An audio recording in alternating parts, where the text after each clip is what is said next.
বিসমিল্লাহির রহমানির রহিম। আসসালামু আলাইকুম ওয়া রাহমাতুল্লাহ। প্রিয় শিক্ষার্থীরা, আজকের ক্লাসে আমরা আলোচনা করব নবম শ্রেণীর বাংলা এর বার্ষিক পরীক্ষা 2024 সালের স্পেশাল মডেল টেস্ট 1 নিয়ে।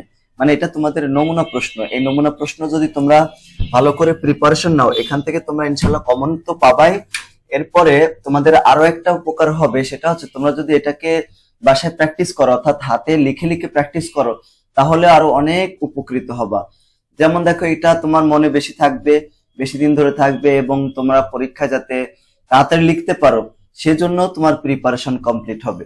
তা এইখানে লেখা তো অনেক বেশি, পরীক্ষায় এত বেশি লেখা যে এটা কিন্তু প্র্যাকটিস ছাড়া কখনোই 3 ঘন্টা শেষ করা যাবে না।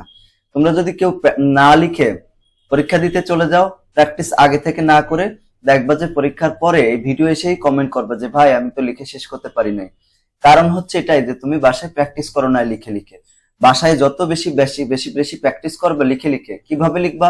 মনে করো এখন 9টা বাজে, তো 9টার সময় তুমি একটা স্পেশাল মডেল টেস্ট খুলে দেখবা, খুলে লেখা শুরু করবা।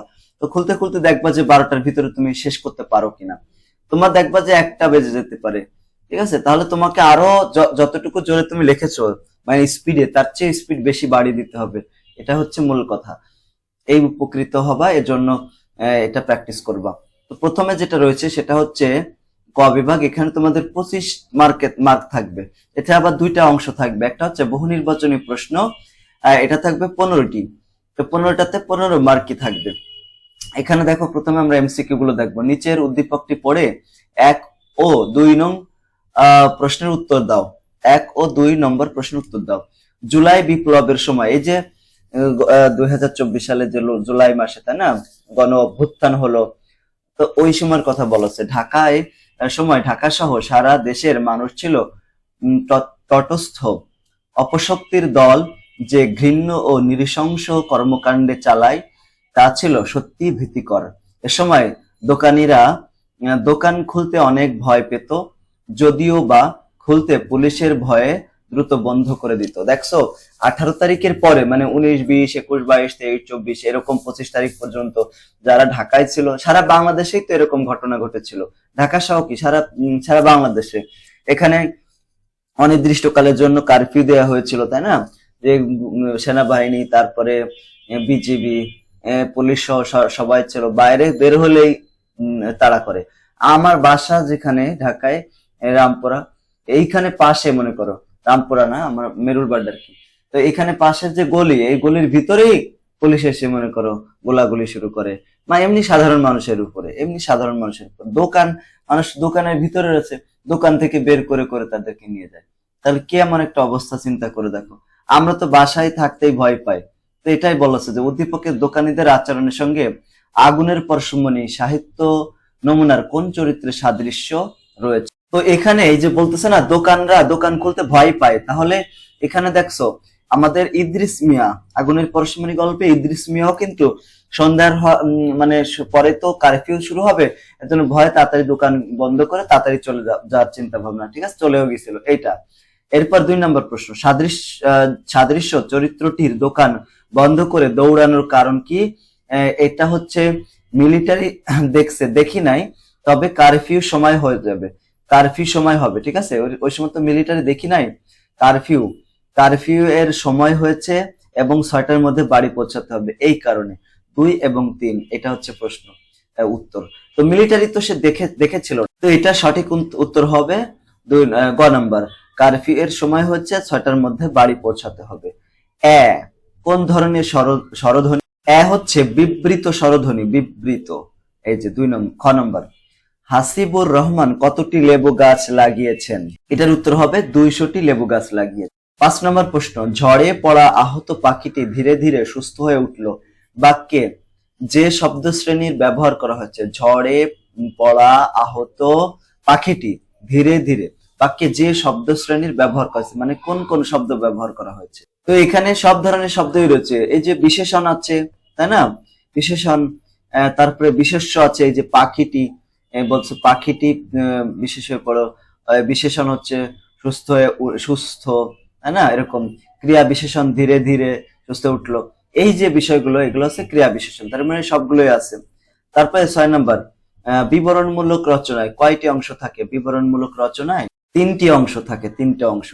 নিচের কোনটি গোলাম মোস্তফা রচিত বই না, মানে গোলাম মোস্তফা লিখি নাই? এটা হবে রক্ত কবরী, রক্ত কবরী। এটা অলিখিত উপাখ্যান কোন গ্রন্থের অন্তর্ভুক্ত? তো অলিখিত উপাখ্যান, এটা অলিখিত উপাখ্যানেরই অন্তর্ভুক্ত।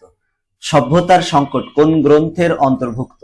তো এটার অ্যান্সার হবে নির্বাচিত প্রবন্ধ। 2 বিঘা জমি কবিতার ভূমিহীন প্রজাকে, এটা হবে উপেন, উপেন। তারপরে 11 নম্বর, ফেরা গল্পের আলেপ কোথায় গিয়েছিল? নড়াইলে গিয়েছিল, নড়াইলে। প্রত্যুপকার গল্পের কত, এই যে নড়াইল কিন্তু আমার জেলা, বুঝছো? নড়াইল মেন জেলা থেকে 50 টাকার মতো ভাড়া লাগে আমার বাসায় যেতে। প্রত্যুপকার গল্পের কথকের সর্বাপেক্ষা প্রিয় স্থান কোনটা? সবচেয়ে প্রিয় স্থান কোথায়? সেটা হচ্ছে ডেমাস্কাস।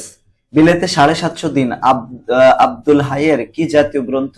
এটা হবে ভ্রমণ কাহিনী, গ নম্বর। শীতকালে আমাদের দেশে কি ধান হয়? শীতকালে হয় হচ্ছে বোরো ধান। তারপরে পেল্টোমাইম শব্দের অর্থ কি? মুকাভিনয়, মুকাভিনয়। এক কথায় উত্তর দাও। সকল প্রশ্নের উত্তর দিতে হবে। এখানে দেখো এক কথায় উত্তর দেবো 10টারই উত্তর দিতে হবে। যোগাযোগের মাধ্যম কয়টা? দেখো যোগাযোগের মাধ্যম হচ্ছে 3টি। লিখিত মাধ্যম, তাই না, মৌখিক মাধ্যম, আবার এখানে যান্ত্রিক মাধ্যম। আগুনের পরশমণি সাহিত্য নমুনায় কে মতিন সাহেবের বাড়ি খুঁজছে? মতিন সাহেবের বাড়ি খুঁজছিল হচ্ছে বদিউল আলম, বদিউল আলম। সংবৃত স্বরধ্বনি কোনগুলো? সংবৃত স্বরধ্বনি হচ্ছে ই, এ, উ, ও, এগুলা। তারপরে কার বড় জোর মরার মতো ঠাঁই নাই? মরার মতো, তো মরার মতো ঠাঁই আছে কার আর কি, আছে আর কি। 19 নম্বর, এটা হচ্ছে উপেনের, উপেনের। হ্যাঁ। তারপরে জুতা শব্দের কথ্যরূপ কোনটা হবে? জুতা, জুতো হবে, জুতো। ঠিক আছে। তারপর দেখো, তোর জন্য মরিনি, তোর জন্য বাঁচে আসি বাপ, কে কাকে বলেছে? এটা বলেছিল হচ্ছে আলেফের মা, বলেছিল আলেফের মা। এরপরে ঈশ্বরচন্দ্র বিদ্যাসাগর কত সালে জন্মগ্রহণ করেছিলেন? 1820 সালে জন্মগ্রহণ করেছিলেন। তারপর দেখো, খলিফা কেমন শাসক ছিলেন? খলিফা কেমন শাসক ছিলেন? তিনি ন্যায়পরায়ণ শাসক ছিলেন। তারপরে প্রাত্যহিক জীবনে আমরা কোন লেখা প্রয়োগ করি? প্রায়োগিক লেখা প্রয়োগ করি। প্রায়োগিক লেখায় কিসের প্রতিফলন প্রতিফলিত হয়? ব্যক্তির ইচ্ছা ও মানসিকতার প্রতিফলন হয়। তো আমাদের এক কথায় উত্তর এবং এমসিকিউ গুলো দেখা হয়ে গেল। এখন সংক্ষিপ্ত প্রশ্ন এবং রচনামূলক প্রশ্নের উত্তর দেওয়ার পালা। যেমন দেখুন, এখানে প্রথমে হচ্ছে সংক্ষিপ্ত প্রশ্ন থাকবে। কয়টা সংক্ষিপ্ত প্রশ্ন থাকবে? 10টি। 10টির অ্যান্সার করতে হবে। 10টি থাকবে 20 মার্ক। এগুলো কিন্তু অনেক ইম্পর্টেন্ট। এই যে এইগুলোতে কিন্তু কোনো অল্টারনেটিভ থাকবে না। তুমি মনে করো তোমার বইয়ে 10টা অধ্যায় আছে। 10টা অধ্যায় বলতে কি 6টা অধ্যায়, তো ওই অনুচ্ছেদ অনুচ্ছেদ দিয়ে কথা বলতে, সবকিছু দিয়ে, সবকিছু মিলে 6টা অধ্যায় মনে করো। 6টা অধ্যায় মানে তুমি বললে যে আমি 3টা অধ্যায় পড়বো আর 3টা অধ্যায় পড়বো না। এখন এই এমসিকিউ, এই যে সংক্ষিপ্ত প্রশ্ন এমসিকিউ পুরা বই থেকে আসবে, এই সংক্ষিপ্ত প্রশ্ন পুরা বই থেকে আসবে, এগুলোর উত্তর তুমি দিতে পারবে না, কারণ এগুলো তো কোনো অল্টারনেটিভ থাকবে না।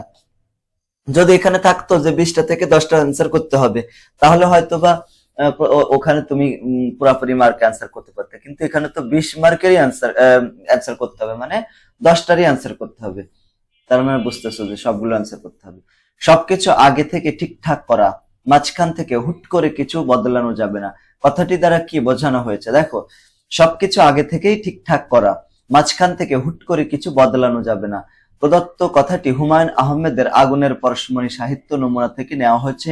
মুক্তিযোদ্ধা বদিউল আলম মতিন সাহেবের বাড়িতে কিছুদিন থাকতে চাইলে তার স্ত্রী সুরমা বদিউলকে পরদিন সকালে এখান থেকে চলে যেতে বলেন। সুরমার এই কথার জবাবে বদিউল আলম জানায় তার সঙ্গে অন্য মুক্তিযোদ্ধারা এই বাড়িতে যোগাযোগ করবে, যা আগে থেকে ঠিক করা আছে। তাই হঠাৎ করে এই বাড়ি থেকে চলে গেলে সবকিছু এলোমেলো হয়ে যাবে। সেই জন্য বদিউল প্রশ্নোক্ত কথাটি বলেছে। ঠিক আছে, এরকম। তারপরে ধ্বনির বৈশিষ্ট্য লেখো। জিভ উঁচু হয়ে যায়, জিভ পেছনের দিকে উঁচু হয় এবং ঠোঁট গোল হয়, ঠোঁট অল্প খোলা থাকে। ঠিক আছে, এই বৈশিষ্ট্যগুলো। ফেরা গল্পের লেখক সম্পর্কে লেখো। ফেরা গল্পের লেখক হচ্ছে হাসান আজিজুল হক। তিনি 1939 সালে জন্মগ্রহণ করেন এবং 2021 সালে মৃত্যুবরণ করেন। তিনি বাংলাদেশের একজন বিখ্যাত কথা সাহিত্যিক ছিলেন। তার উল্লেখযোগ্য বইয়ের মধ্যে রয়েছে আন্তজা, তারপর একটি করবী গাছ, জীবন ঘষে, আগুন, আগুন পাখি ইত্যাদি। সাধুরীতি ও প্রমিত রীতির মধ্যে দুইটা পার্থক্য দেখাও। দেখো, সাধুরীতি এটির লেখার ভাষা, প্রমিত রীতি হচ্ছে এটা লেখা এবং বলার ভাষা। এটি গুরু গম্ভীর আর এটা হচ্ছে সহজ সরল।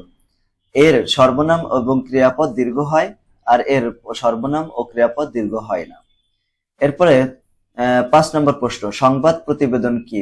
যে কোনো সংবাদপত্রে প্রকাশের জন্য যে প্রতিবেদন লেখা হয়ে থাকে সেটিকেই সংবাদ প্রতিবেদন বলা হয়। এ ধরনের প্রতিবেদনের মূল উদ্দেশ্য যে কোনো বিষয় বা সাম্প্রতিক ঘটনা সম্পর্কে পাঠককে অবগত করা, মানে জানানো। তারপরে লেখক মোহাম্মদ আব্দুল হাই ইংরেজ জাতিকে কিভাবে মূল্যায়ন করেন? ইংরেজ জাতিকে লেখক বড্ড কষ্ট সহিষ্ণু ও সংগ্রামশীল হিসেবে তুলে ধরেছেন। ইংল্যান্ডের প্রকৃতি খুবই রুদ্র ও কঠোর। এই প্রতিকূল পরিবেশে তারা সংগ্রাম করে বেঁচে থাকে। শত ব্যস্ততার মধ্যেও তারা সুযোগ পেলে হাসি ঠাট্টার মেতে ওঠে। তারা কঠোর পরিশ্রমী। 7 নম্বর, আত্মস্মৃতি রচনায় বক্তব্য বিষয় লেখো। ছোটবেলা নিয়ে মানুষের অনেক ধরনের স্মৃতি থাকে। সেই স্মৃতি রোমন্থন করতে গিয়ে পরিবার, সমাজ, দেশের অতীত কাহিনী চোখের সামনে ভেসে ওঠে। আত্মস্মৃতি রচনায় লেখকের ছোটবেলার জীবন, সমাজ ও পরিবেশ উঠে এসেছে তার স্মৃতি রোমন্থনের মধ্য দিয়ে। বাংলা ভাষা সংকট ও সম্ভাবনা রচনার বক্তব্য বিষয় লেখো। বাংলা একটি সমৃদ্ধ ভাষা, এটির প্রকাশ ক্ষমতা অসাধারণ। 19 শতক থেকে বাংলা ভাষার এই পরিচয় আরো স্পষ্ট হয়েছে। আন্তর্জাতিক প্রয়োজন ছাড়া বাংলা ভাষা সব ক্ষেত্রেই কার্যকর ভূমিকা রাখতে পারে। বিশেষ করে বাংলাদেশেই বাংলা ভাষার অপরিসীম সম্ভাবনা রয়েছে। 9 নম্বর প্রশ্ন হচ্ছে, কিশলয়ের জন্ম মৃত্যু রচনাটি বক্তব্য বিষয় লিখতে হবে। তো পৃথিবীতে কোনো প্রাণের সূচনা হলে তার সমাপ্তিও হয়, তাই না? যার জন্ম আছে তার মৃত্যু আছে, এরকম একটা কথা। তবে মৃত্যুর মধ্য দিয়ে সবকিছু নিঃশেষ হয়ে যায় না। মানুষ মারা গেলেই সব ঘটনা শেষ হয়ে যায় না, তাই না? এখানে যারা বিখ্যাত লোক তারা মৃত্যুর পরেও কিন্তু জীবিত থাকতে পারে তাদের কর্মের মাধ্যমে। বরং সেখান থেকে নতুনের সূচনা হয়। এই বিষয়টি কিশলয় নামক একটা পাতার জন্ম মৃত্যু দিয়ে চমৎকার ভাবে উপস্থাপন করা হয়েছে। আসলে এই যে কিশলয়ের জন্ম মৃত্যু রচনাটি, এটা তোমরা পড়েছো, তাই না? তো এটা তো একটা মানে কাল্পনিক ঘটনা, কিন্তু এই ঘটনাটা তুমি পড়তে গেলে তোমার মনটা অনেক খারাপ হয়ে যেতে পারে, বা তুমি যদি এটা বুঝে বুঝে পড়তে পারো, দেখবা যে মনটা যেমন কেমন দুর্বল হয়ে পড়ে, যে কিশলয়ের মৃত্যু হচ্ছে। আসলে এখানে মানুষের জীবনের সাথে এই কিশলয়ের জন্ম মৃত্যু ঘটনা যদিও কাল্পনিক, কিন্তু পুরাপুরি বাস্তবতার সাথে মিল রয়েছে মানুষের ঘটনা, ঠিক আছে, জীবনের সাথে। এরকম সাহিত্য জগৎ কবিতায় বক্তব্য বিষয় লেখো। জীবন থেকে সাহিত্যের জন্ম হয়, সাহিত্য থেকে জীবনের জন্ম হয় না, জীবন থেকে সাহিত্য জন্ম হয়। দেখবা যে আমাদের চারপাশে যা ঘটতেছে ওটাই কোনো না কোনো সাহিত্যে লেখা রয়েছে।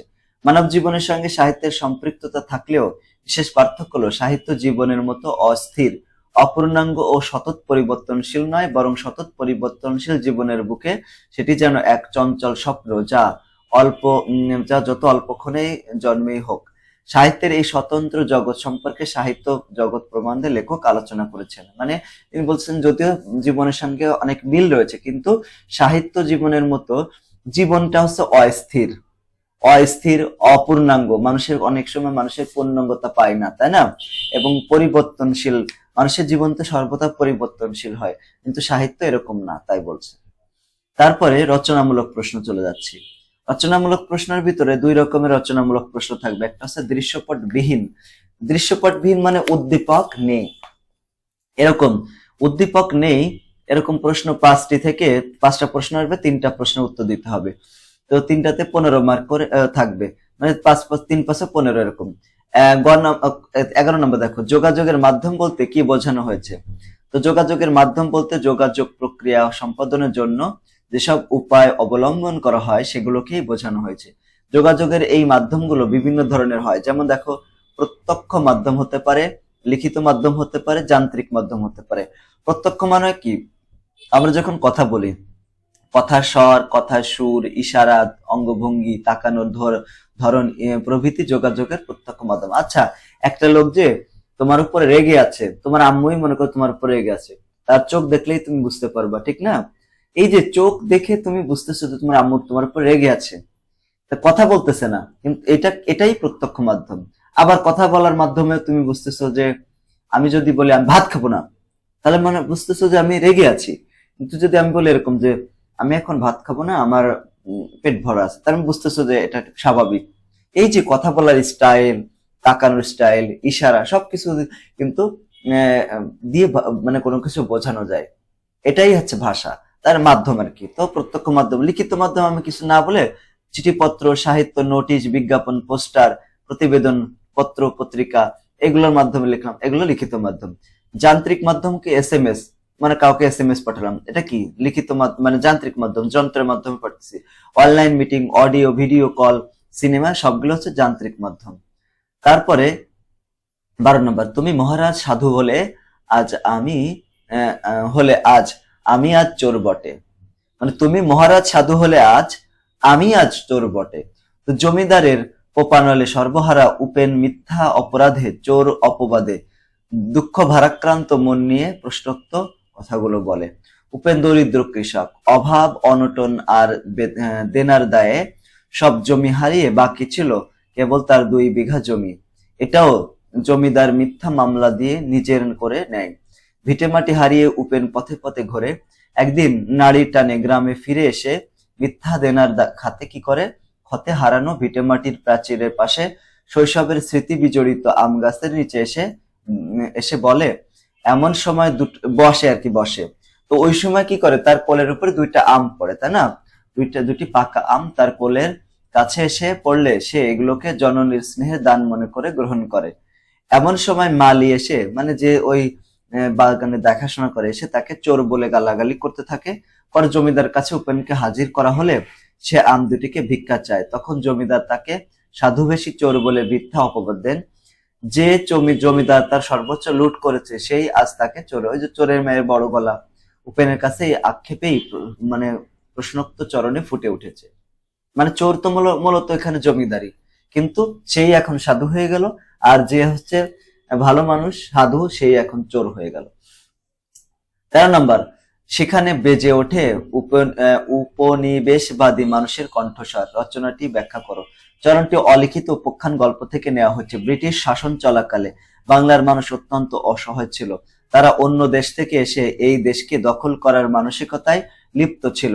নিজেদের স্বার্থ হাসিলের জন্য যে কোনো হীন কাজ করতেও তারা কি করতো না, দ্বিধা করতো না। এমনই এক ঘটনার সাক্ষী হয়েছিল বাংলাদেশের সুন্দরবন।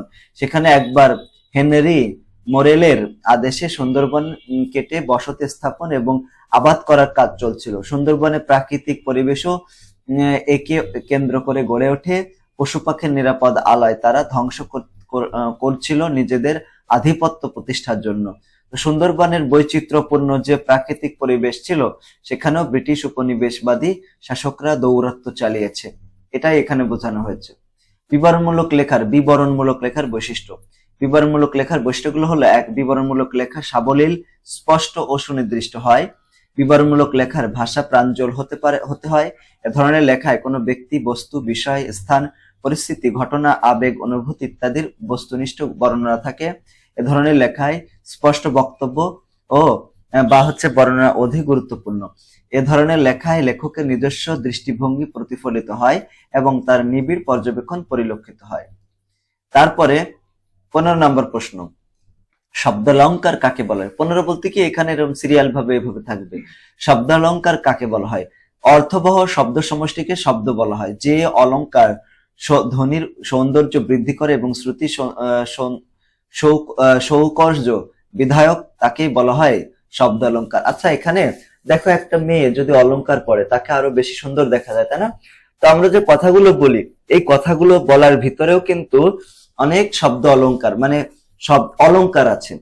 তাহলে আমাদের কাছে মনে হবে শব্দ এটা শোনা দেয় না নাকি? না, এরকম ভালো ভালো শব্দ, যেমন দেখো বাগধারা, তারপরে প্রবাদ, প্রবচন, এইগুলো ব্যবহার করা, এগুলো হচ্ছে শব্দের অলঙ্কার। এই শব্দালঙ্কার একান্ত ভাবেই শব্দের ধ্বনি সৌন্দর্যের উপর নির্ভরশীল।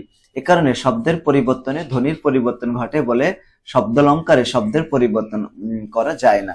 কারণ শব্দের পরিবর্তনের অন্য ধ্বনির উদ্ভবে অলংকার বিনষ্ট হয়। যেমন দেখো, বাঘের বিক্রম সম মাঘের হিমানি।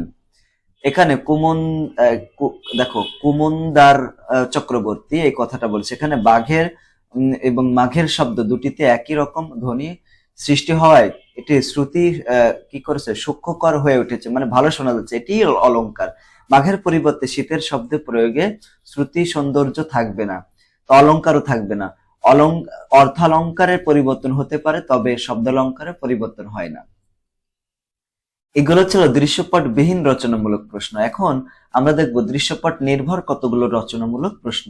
এই দৃশ্যপট নির্ভর রচনামূলক প্রশ্ন আসবে সাতটা থেকে 5টার উত্তর দিতে হবে। এখানে প্রত্যেকটাতে 8 মার্ক থাকবে, 5টা 40। দেখছো এখানে কত মার্ক, অনেক বেশি মার্কের ছড়াছড়ি। এখন এই যে 5টা প্রশ্নের উত্তর দিতে হবে, প্রত্যেকটা প্রশ্নের আবার ক খ অথবা ক খ গ এরকম 2টা অথবা 3টা থাকবে, অংশ থাকবে, ঠিক আছে, খণ্ডাংশ থাকবে, মানে 2টা অংশ থাকবে বা 3টা এরকম। তো এখানে দেখো, নিচের অনুচ্ছেদটি পড়ে সংশ্লিষ্ট প্রশ্ন উত্তর দাও। বাংলা ভাষার ধ্বনি সমূহকে 2 ভাগে ভাগ করা হয়েছে। এগুলোর মধ্যে এক শ্রেণীর ধ্বনি আছে যেগুলো অন্য ধ্বনির সাহায্য ছাড়াই উচ্চারিত হয়। এসব ধ্বনি উচ্চারণের সময় জিহ্বার অবস্থান, ঠোঁটের আকৃতির উপর ভিত্তি করে নানা ধরনের বৈশিষ্ট্য ধারণ করে। বাংলা ভাষায় ব্যবহৃত সকল শব্দের মধ্যেই এসব ধ্বনির উচ্চারণ অপরিহার্য। ক নম্বর, অনুচ্ছেদে যে ধ্বনির দিকে ইঙ্গিত করা হয়েছে বাংলা ভাষায়, সেই ধ্বনিগুলো কি কি? দেখো, সেই ধ্বনিগুলো হলো অ, আ, রসই, রসৌ, এ, ও, এ, এগুলা। তারপরে অনুচ্ছেদে উল্লেখিত নির্দেশিত ধ্বনির যে কোনো 3টির বৈশিষ্ট্য লিখতে হবে। দেখো 3টা ধ্বনির, যেমন এখানে যে ধ্বনিগুলোর কথা বলেছে না, এগুলো যে কোনো 3টার বৈশিষ্ট্য লিখতে হবে। যেমন ও, এটা একটা মধ্য স্বরধ্বনি, পশ্চাৎ স্বরধ্বনি, গোলাকৃতি স্বরধ্বনি এবং সংবৃত স্বরধ্বনি। তারপরে অ, এটি মধ্য স্বরধ্বনি, পশ্চাৎ স্বরধ্বনি, গোলাকৃতি স্বরধ্বনি এবং বিবৃত স্বরধ্বনি। এটা এরপরে ব্যাখ্যা হয়ে গেল। এখন নিচের উদ্দীপকটি পড়ে সংশ্লিষ্ট প্রশ্নের উত্তর দিতে হবে। বাংলাদেশের জাতীয় পতাকা আমাদের সার্বভৌমত্বের প্রতীক, আমাদের গৌরব। আয়তাকার এই পতাকার দৈর্ঘ্য এবং প্রস্থের অনুপাত 10:6। তো জমিনের গাঢ় সবুজ বর্ণের মধ্যে একটি লাল বৃত্ত অঙ্কিত, ঠিক আছে। লাল বৃত্তের ব্যাসার্ধ পতাকাটির দৈর্ঘ্যের 1/5 হবে। পুরো দৈর্ঘ্যের 1/5, 5/1 হবে এর ব্যাসার্ধ। পতাকার সবুজ রং বাংলাদেশের শ্যামল প্রকৃতি এবং তারুণ্যের প্রতীকার। বৃত্তের লাল রং উদীয়মান লাল সূর্য বা স্বাধীনতা যুদ্ধে আত্ম উৎসর্গকারীদের রক্তের প্রতীক। জাতীয় পতাকা অত্যন্ত মর্যাদা সম্পন্ন জাতীয় সম্পদ। দেশে বিদেশে আমাদের জাতীয় মর্যাদা ও স্বাধীনতাকে সগৌরবে ঘোষণা করে এই পতাকা। ক নম্বর হচ্ছে, অনুচ্ছেদের লেখাটিকে তুমি কোন ধরনের লেখা হিসেবে গণ্য করবে? এ ধরনের লেখা সম্পর্কে তুমি কি জানো? বিস্তারিত লেখা। দেখো এখানে যে লেখার কথা বলা হয়েছে, এখানে অনুচ্ছেদে উল্লেখিত যে লেখাটিকে আমি বিবরণমূলক লেখা হিসেবে গণ্য করব। এই ধরনের লেখা সম্পর্কে আমি যা জানি তা নিচে বিবৃতি করলাম। যেমন বিবরণমূলক লেখা, যে কোনো ব্যক্তি, বস্তু, বিষয়, স্থান, প্রাণী, পরিস্থিতি, ঘটনা, অনুভূতি, ভ্রমণ, অতীত, স্মৃতি, ছবি বা যে কোনো বিষয়ের বিবরণ দেওয়া হয় যে রচনায় তাকে বিবরণমূলক লেখা বলে। এ ধরনের লেখার অন্যতম উদ্দেশ্য হলো সবাইকে সেই বিষয়টি সম্পর্কে অবহিত করানো ও সুস্পষ্ট ধারণা দেওয়া। এ ধরনের লেখায় সাবলীল বর্ণনা বেশি। বিবরণমূলক লেখায় লেখকের জীবন দর্শন ও দৃষ্টিভঙ্গি পরিস্ফুট হয়ে ওঠে। এই দৃষ্টিভঙ্গি অনেক সময় পাঠককে কি করে? প্রভাবিত। নিবিড় পাঠ ও পর্যবেক্ষণের মাধ্যমে পাঠক ও লেখকের দৃষ্টিভঙ্গি উপলব্ধি করতে পারেন। আসলে এই ধরনের লেখায় লেখক নিজ দৃষ্টিকোণ থেকে পাঠককে একটা নির্দিষ্ট বিষয়ের বিষয়, জিনিস, ব্যক্তি বা স্থানকে অনুভব করান এমন ভাবে যেন পাঠক বিষয়টি চোখের সামনে সেগুলো দেখতে পারে, এরকম একটা বিষয়, ঠিক আছে। খ নাম্বার, অনুচ্ছেদটি যে ধরনের লেখার অন্তর্গত বলে মনে করো সে ধরনের একটি লেখা লেখো তোমার প্রিয় শিক্ষকের বিষয়ে। তো দেখো আমাদের কি করতে হবে, এরকম অনুচ্ছেদে বিবরণমূলক লেখার অন্তর্গত বলে আমি মনে করি আমার প্রিয় শিক্ষক বিষয়ে একটা বিবরণমূলক লেখা উপস্থাপন করলাম। এই যে এখানে দেখছো, আমার প্রিয় শিক্ষকরা সর্বদাই পরম শ্রদ্ধেয় ব্যক্তি। আমাদের স্বভাব চরিত্র গঠনে শিক্ষার অগ্রগতিকে তাদের ভূমিকা অসামান্য। তো আমাদের ছোট জীবনে দেখা শিক্ষকরা প্রায় সবই বৈচিত্র্যে ভিন্নতার কিন্তু আকর্ষণে অনন্য, তাই তারা সবাই আমার প্রিয়। তবে সব শিক্ষকের মধ্যে থেকে খুব সহজে আমি একজনকে পৃথক করতে পারি। তার দৃঢ় বলিষ্ঠ ব্যক্তিত্বের কারণে, তার পড়ানোর ধরনে আমি মুগ্ধ। এখানে তোমার বাংলা টিচারের নাম অবশ্যই দিবা, বুঝছো? অন্য অন্য টিচারের নাম দিলে তিনি মনে কষ্ট পেতে পারেন, কারণ এখন শিক্ষকেরা অনেক শিক্ষক আছেন যাদের অন্তরে অনেক বেশি হিংসা থাকে। তিনি আমার সব শিক্ষকের মধ্যে ভীষণ প্রিয় একজন শিক্ষক। তিনি হলেন সিরাজগঞ্জ জেলার, এখানে তোমার স্কুলের নাম দিয়ে দিবা, ঠিক আছে? এবং তোমার শিক্ষকের নাম দিবা, ইংরেজি শিক্ষক। তার নাম মোহাম্মদ কোরবান আলী। তিনি এত চমৎকার করে পড়ান যে আমরা ইংরেজিতে দক্ষ হয়ে উঠলাম। অজপড়া গায়ের স্কুল হিসেবে অনেক শিক্ষকরাই ইংরেজিতে ভীতি ছিল ভীষণ, কিন্তু তার পড়ানোর কৌশলে সবাই যেন সেই ভীতি কাটিয়ে উঠলাম। তিনি ষষ্ঠ শ্রেণী থেকে দশম শ্রেণী পর্যন্ত ইংরেজি ক্লাস নেন। তিনি পড়ানোর ফাঁকে ফাঁকে চমৎকার সব গল্প ও উদাহরণ টেনে আমাদের পাঠ্য আরো সহজ করে তোলেন। জীবনে সৎ মানুষের হওয়ার, ভালো কাজ করার, ভালো রেজাল্ট করার, কোনো অবস্থাতেই হতাশ না হওয়ার বিষয়গুলো গল্পের মাধ্যমে আমাদের শিক্ষা দেন। তিনি আমাদের শিখিয়েছেন ব্যর্থতায় সফলতার চাবিকাঠি। এলাকার 10 জনের মধ্যে একজন বিশেষ মানুষ হিসেবে তিনি পরিচিত। তার অনেক শিক্ষার্থী দেশ বিদেশে প্রতিষ্ঠিত এবং সুসভ্য মানুষ হিসেবে স্বীকৃতি পেয়েছেন। তারপরে প্রশ্নটা, নিচের অনুচ্ছেদটি পড়ে সংশ্লিষ্ট প্রশ্নের উত্তর দাও। মানুষ তার মনের ভাব প্রকাশের জন্য একটার পর একটা কি করে? শব্দ বসিয়ে বাক্য তৈরি করে।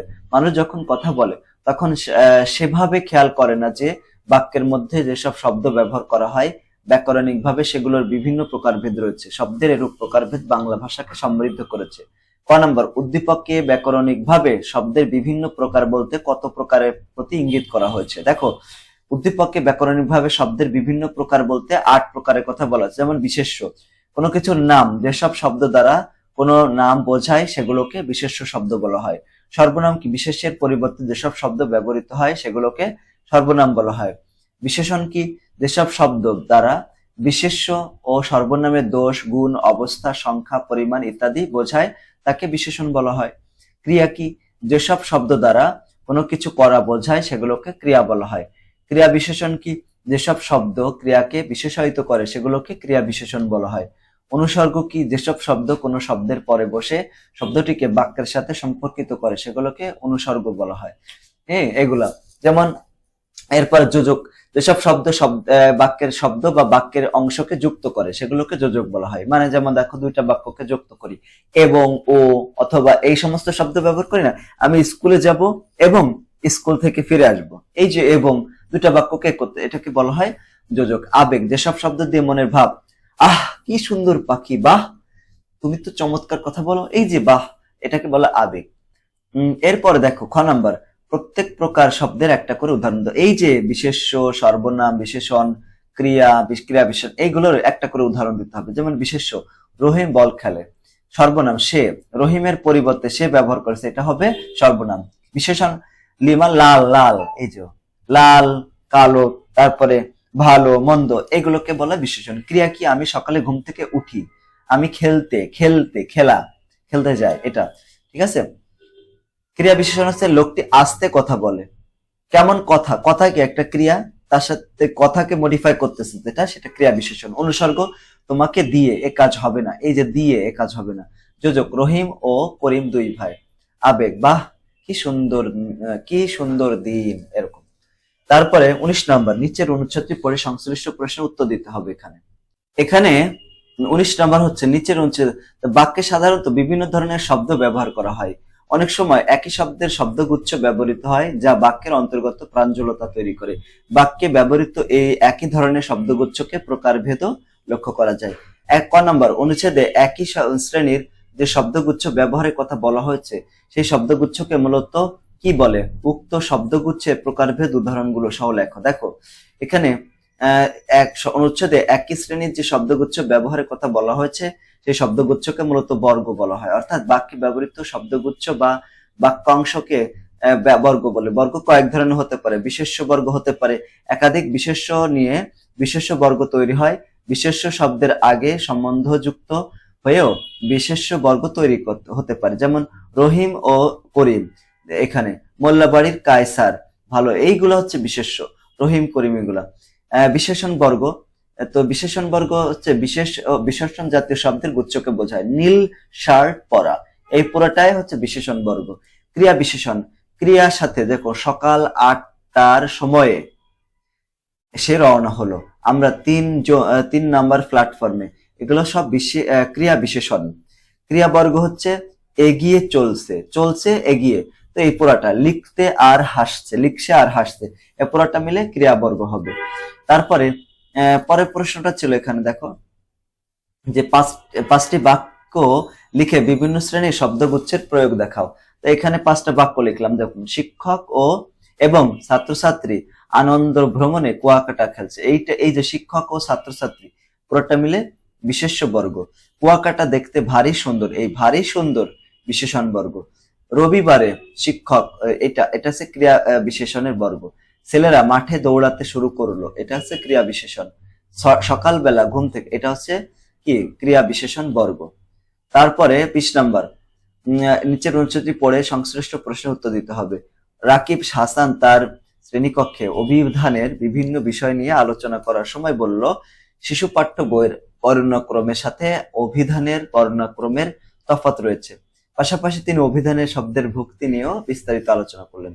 ক নম্বর, অনুচ্ছেদে রাকিব হাসানের সাথে তুমিও কি একমত? হ্যাঁ, একমত। শিশু পাঠ্য বইয়ের বর্ণক্রমে যে অভিধানের বর্ণক্রমের তফাৎ রয়েছে, আমিও এই ব্যাপারে তার সাথে একমত। নিচে এটা আলোচনা করলাম, যেমন দেখো এই স্বরবর্ণ এবং ব্যঞ্জন বর্ণ রয়েছে এরকম, আর ব্যঞ্জন বর্ণ হচ্ছে এরকম রয়েছে, ঠিক আছে? এইভাবে তুমি ব্যাখ্যা করবা। নিচের শব্দগুলোর ভুক্তি তৈরি করো, এই যেগুলো দেওয়া আছে। যেমন দেখো এখানে আড়ষ্ট, আড়ষ্ট উচ্চারণ, বিন, তাই না? তারপরে আড়স, আড়স মানে অবাস, আড়াস, অসার, হচ্ছে অর্থ প্রকাশ করতেছে। তারপরে অস্বচ্ছন্দ, সংকুচিত, ইতস্ত, এইভাবে বাকি সবগুলো তোমরা লিখবা। হ্যাঁ, অব্যক, বিকৃন, এখানে সেখানে, বি মানে বিশেষ্য, দ্বিধা, সংকোচ, এরকম। কেরোসিন, কেরোসিন, এইভাবে উচ্চারণ, বিশেষ্য হবে এটা। এটা হচ্ছে কোন দেশের শব্দ? হ্যাঁ, এটা কোন ধরনের শব্দ আর কি? খনিজজাত এক প্রকার জ্বালানি তেল, এটা হচ্ছে অর্থ বোঝাচ্ছে। বিশেষণ চতুষ্পদ, এটা বিন বলেছে, বিন, বিন মানে কি বিশেষণ আর কি। এটা 4 পা যুক্ত, অর্থ প্রকাশ করতে পূর্ণাঙ্গ, বি। তারপরে রয়েছে 4 পেয় জন্তু, এরকম। জীবাশ্ম, জীবাশ্ম এরকম, যে প্রাণী বা উদ্ভিদ পাথরে পরিণত হয়েছে, প্রস্তরীভূত প্রাণী বা উদ্ভিদ।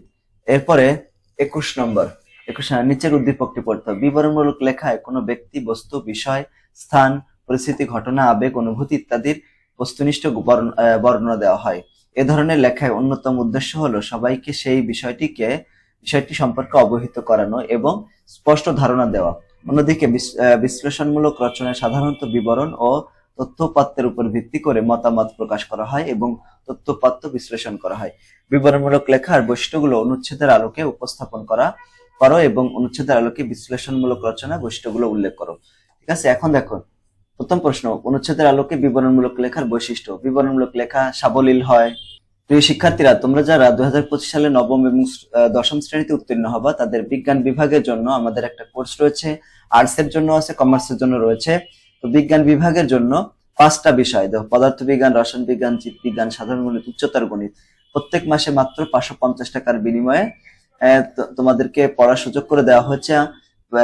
আমাদের এই ক্লাসগুলো হবে ফেসবুক প্রাইভেট গ্রুপে এবং জুম অ্যাপসে।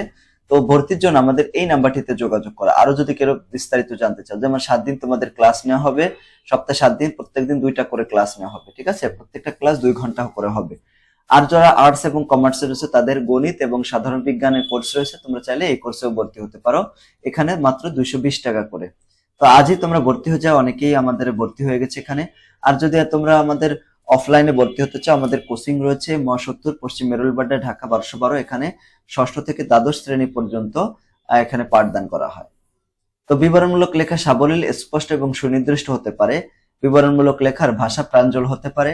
এই লেখায় কোনো ব্যক্তি, বস্তু, বিষয়, স্থান, পরিস্থিতি, ঘটনা, আবেগ, অনুভূতি ইত্যাদির বস্তুনিষ্ঠ বর্ণনা থাকে। এই লেখায় ঘটনা বিশ্লেষণের চেয়ে বা লেখার অন্তর্গত অর্থের চেয়ে স্পষ্ট বক্তব্য বা বর্ণনা অধিক গুরুত্বপূর্ণ। এরপরে অনুচ্ছেদের আলোকে বিশ্লেষণমূলক রচনার বৈশিষ্ট্য নিচে উপস্থাপন। বিশ্লেষণমূলক রচনায় লেখায় বর্ণনা এবং তথ্য উপাত্ত বিশ্লেষিত হয়। বিশ্লেষণমূলক লেখার গুরুত্বপূর্ণ উপাদান হলো তথ্য এবং উপাত্ত। দেখছো, এটা আর বিবরণমূলক লেখার মধ্যে একটু পার্থক্য রয়েছে। তথ্যপূর্ণ বা তথ্য নির্ভর লেখা বিশ্লেষণের সময় ব্যক্তিগত মতামত পরিহার করা হয়, বাদ দেওয়া হয়। এ লেখায় যুক্তি তর্ক ও তথ্য প্রমাণের ভিত্তিতে নিরপেক্ষতার সঙ্গে বিশ্লেষণ করতে হয়। তো এটা ছিল হচ্ছে এটা আর কি। পরবর্তী আছে 22 নম্বর প্রশ্ন। এখানে নিচের ছবিটি দেখতে বলা হয়েছে। এখানে একজন ভালো করে বোঝা যাচ্ছে না ছবিটা, হয়তো বা লাইব্রেরি দেখতেছে, ঠিক আছে। ছবির পাঠক কোন মাধ্যমে যোগাযোগ করছে, এই মাধ্যমে মানে লাইব্রেরি না, এখানে দেখতেছে মনে করো যে নোটিশ বোর্ড টোড এরকম দেখতেছে আর কি। তো এখানে লিখিত মাধ্যমে যোগাযোগ করছে। এই লিখিত মাধ্যমটি সম্পর্কে আমি যা জানি তার নিচে উল্লেখ করলাম। সাহিত্য হলো যোগাযোগের একটি বিশেষ ধরনের মাধ্যম। এটি লিখিত যোগাযোগের মাধ্যম। সাহিত্যের মধ্য দিয়ে লেখকের সঙ্গে পাঠকের কি করে, যোগাযোগ ঘটে। এই যোগাযোগের ক্ষেত্রে লেখা এবং পড়ার কাজটি মুখ্য। এই যোগাযোগের উদ্দেশ্য হলো যে কোনো বিষয়ে পাঠককে অবহিত করানো। এই যোগাযোগে লেখক নিজেই দৃষ্টিভঙ্গি, চিন্তা চেতনা ও অভিজ্ঞতা পাঠকের মধ্যে ছড়িয়ে দেন। এই যোগাযোগের প্রধান উপকরণ হলো কাগজ ও কলম। লিখিত যোগাযোগের সাহিত্য মাধ্যমটি অত্যন্ত চমৎকার একটা পদ্ধতি।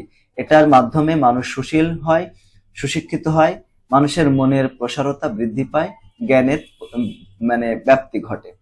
উক্ত মাধ্যমে যোগাযোগের সঙ্গে অন্য মাধ্যমে যোগাযোগের পার্থক্য তুলে ধরে এবং এই মাধ্যমের ওর কোনো দুর্বল দিক আছে কিনা সেটা দেখতে হবে। দেখো এখানে উক্ত মাধ্যমে যোগাযোগের বা সাহিত্য মাধ্যমের অন্য সঙ্গে যেটা পার্থক্য, এই মাধ্যমের সঙ্গে অন্যান্য মাধ্যমের পার্থক্য হলো এখানে লেখা এবং পড়ার কাজটি মুখ্য।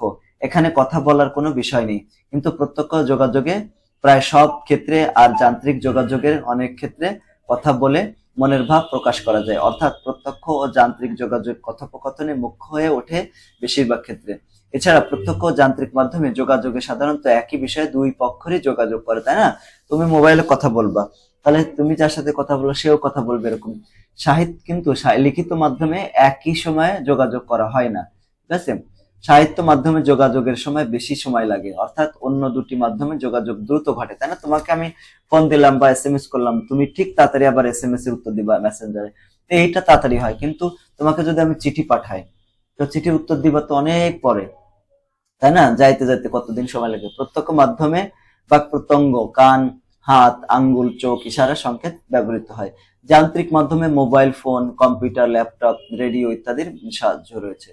এই মাধ্যমটি যোগাযোগের অন্যান্য মাধ্যম থেকে স্বতন্ত্র। তবে এই মাধ্যমটির একটা সীমাবদ্ধতা আমি খুঁজে পেয়েছি, তা হলো যারা বিদ্যাহীন কিংবা সাহিত্য পাঠে অনাগ্রহী, যারা পড়তে জানে না, তারা তো আর এই সাহিত্য মাধ্যমে যোগাযোগ করতে পারবে না, ঠিক আছে। তো এই হচ্ছে আজকের ক্লাসটি আমাদের। তোমরা যদি আমাদের এই কোর্সগুলোতে ভর্তি হতে চাও, যেমন দেখো কমার্সের জন্য তো দুইটা, এই একটা কোর্স, আবার যদি তোমরা তোমাদের আর্টস এর জন্য এবং কমার্সের জন্য তোমাদের গ্রুপ সাবজেক্ট গুলো পড়তে চাও, তাহলে 550 টাকার কোর্সে ভর্তি হতে পারো, ঠিক আছে। তো যদি কেউ ভর্তি হতে চাও, ওই নাম্বারে যোগাযোগ করবা 01620103495। এখন যদি ভর্তি হও, তাহলে ভর্তির জন্য এক্সট্রা কোনো ভর্তি ফি দেওয়া লাগবে না। আজকের ক্লাসটি পর্যন্ত। সবাইকে ধন্যবাদ। আসসালামু আলাইকুম ওয়া রাহমাতুল্লাহ।